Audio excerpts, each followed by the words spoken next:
This is Talk 650. This is Talk 650. Powered by CBS Radio. 80% of married men cheat in America. The rest cheat in Europe. Or Argentina. That's like the guy that said that there's a woman in America who has a baby every 7 seconds. We have to find that woman and stop her. Stop her right now. Yes.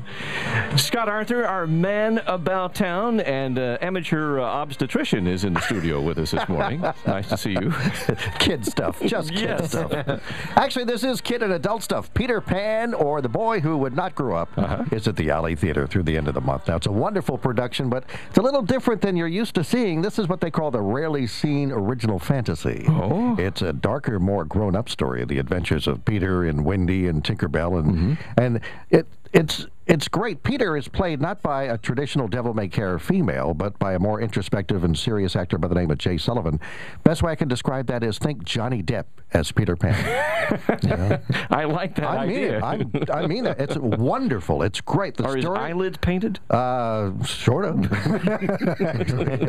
The story is one we all know and love. There's no music, but lots of laughs, and all the characters are terrific, especially Peter. You can't take your eyes off this guy. His performance is a show all by himself. Yeah. He's really good. And there's Captain Hook, a pirate ship, pirates, and flying children, and, of course, Tinkerbell. And it's different enough to capture your interest and keep it. And anybody over 6 or 7 is going to love it. There's no question. With us this morning, we have top brass all over the place. Is Alley Theater Managing Director Dean Gladden. Good morning, Dean. How are you? Good morning. It's great to be here. Congratulations on another big hit at the Alley. Well, we're having a lot of fun with this show, and I can tell you that families are having a great time coming to the theater and seeing Peter Pan. It's I think, a very special show because it brings in kind of a little more meaning than the normal Peter Pan cartoonish version. Yeah.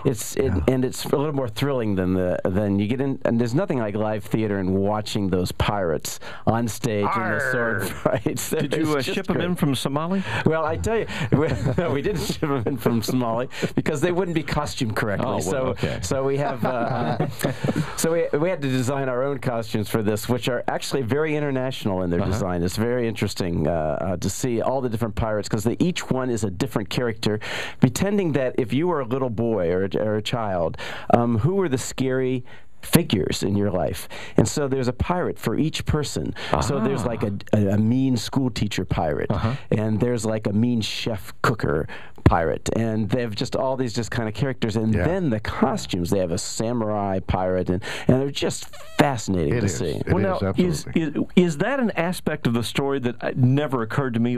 Is that in the original storyline? The pirates were made that way, or did you guys kind of add that to this? I think that it was really added by the director. That's a fascinating concept. It makes perfect sense. Well, it goes with the real story because what we're trying to really understand is, what are the fears of children? And so, well, that's the fears of children, and that's why they're the pirates. So when kids are playing make-believe, what are they thinking about? And it's very real, and we make it real on the stage, and I think it just adds an extra dimension to the show.